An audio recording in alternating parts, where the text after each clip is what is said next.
रात के ठीक 2 बजे रोहन की अचानक नींद खुल गई। कमरे में अजीब सा सन्नाटा था। बाहर हल्की हवा चल रही थी और खिड़की के शीशे से टकराकर उसकी आवाज कमरे में गूंज रही थी। रोहन ने करवट बदली ही थी कि अचानक उसका फोन अपने आप चल उठा। स्क्रीन पर एक फोटो खुली हुई थी। ये वही फैमिली फोटो थी जो आज शाम को खींची गई थी। रोहन, उसकी पत्नी नेहा, उनका बेटा आर्यन और रोहन की मां, चारों लोग घर के सामने खड़े मुस्कुरा रहे थे। लेकिन रोहन का दिल अचानक तेजी से धड़कने लगा, क्योंकि फोटो में 4 नहीं 5 लोग थे। एक आदमी जो बिल्कुल रोहन के पीछे खड़ा था, उसका चेहरा पूरी तरह काला था, जिसे अंधेरे में छिपा हुआ हो। रोहन ने घबराकर तुरंत पीछे मुड़कर देखा, लेकिन कमरे में कोई नहीं था। उसने खुद को समझाया कि शायद उसकी आंखों का धोखा होगा, लेकिन उसके दिल में एक अजीब सा डर बैठ चुका था।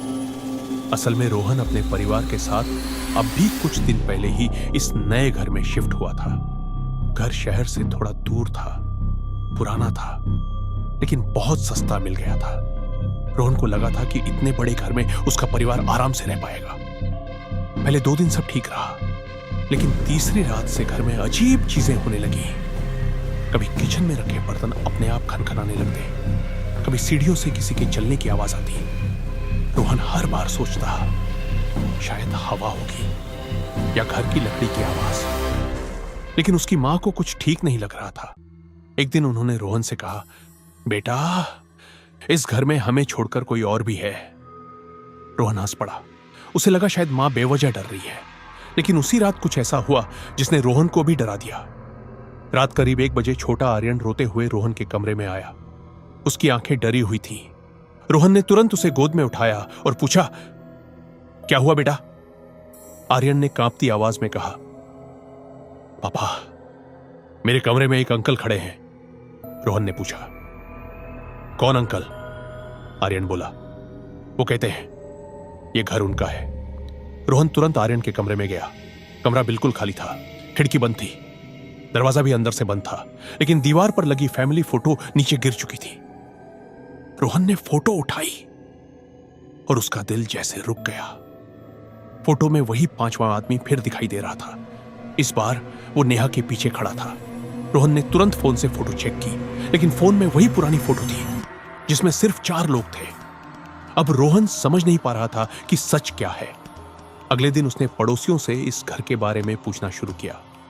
शुरू में कोई कुछ बताने को तैयार नहीं था, लेकिन आखिर एक बूढ़े आदमी ने उसे सच बता दिया। उसने कहा, 20 साल पहले इस घर में भी एक परिवार रहता था, पिता, मां और उनका छोटा बेटा। रोहन ने पूछा, फिर क्या हुआ? बूढ़ा आदमी कुछ देर चुप रहा, फिर धीरे से बोला, एक रात उस आदमी का दिमाग खराब हो गया। उसने अपनी ही पत्नी और बच्चे को मार दिया। रोहन के शरीर में सिहरन दौड़ गई। उसने धीरे से पूछा, और वो आदमी? बूढ़ा आदमी बोला, उसने बाद में खुद को भी इसी घर में फांसी लगा ली। उस रात रोहन बहुत देर तक सो नहीं पाया। लगभग 3 बजे अचानक पूरे घर की लाइट चली गई। घर में गहरा अंधेरा छा गया। तभी ऊपर से किसी के हंसने की आवाज आई। वो हंसी बहुत डरावनी थी। रोहन, नेहा और उस मां धीरे धीरे सीढ़ियां चढ़ने लगे। आवाज आर्यन के कमरे से आ रही थी। कमरे का दरवाजा खुला हुआ था। अंदर जाते ही उन्होंने देखा, आर्यन खिड़की के सामने खड़ा था और किसी से बात कर रहा था। रोहन ने पूछा, बेटा, किससे बात कर रहे हो? आर्यन धीरे धीरे पीछे मुड़ा। उसकी आंखें बिल्कुल खाली लग रही थीं और उसने कहा, पापा, ये अंकल कह रहे हैं कि अब हमारी बारी है। तभी अचानक दरवाजा जोर से बंद हो गया। कमरे की सारी तस्वीरें एक साथ गिर गईं और कमरे में किसी के भारी कदमों की आवाज गूंजने लगी। रोहन ने जल्दी से दरवाजा खोला और सबको बाहर ले आया। उस रात किसी की भी नींद नहीं आई। सुबह जब रोहन की आंख खुली तो घर में अजीब सी शांति थी, लेकिन नेहा और उसकी मां कहीं दिखाई नहीं दे रही थी। रोहन घबराकर पूरे घर में उन्हें ढूंढने लगा। तभी उसकी नजर टेबल पर रखी एक नई फोटो पर गई। वो फोटो कल रात की थी। रोहन के हाथ कांपने लगे, क्योंकि इस बार फोटो में सिर्फ 2 लोग थे, आर्यन और वही काला चेहरा वाला आदमी।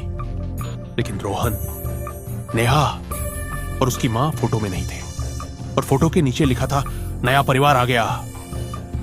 रोहन की सांसें तेज हो गईं। तभी पीछे से किसी के कदमों की आवाज आई।